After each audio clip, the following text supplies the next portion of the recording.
بکیږي نو زړه وختونه مې یادېږي وای هېر به مې نشي د یارانو محفلونه کې مسافر یم نو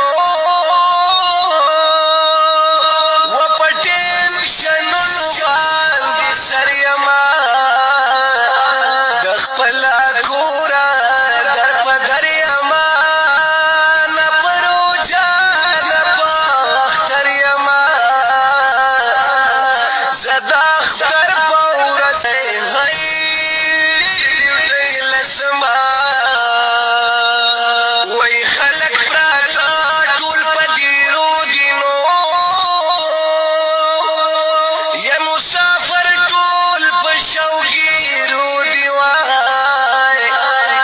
وس د فیسبوکو دوستانې دي نو څو په وټساپ څو په ایمو دي بل کار یې نشته بس موبایل یې چلوینه هو چلوینه د بل وطن مسافري کوي نو کور نه لرې زندګي کړې وای د عربیانو غلامي کړې نو وایي په سرو غرمو باندې ویاړې کړې وایي په ماس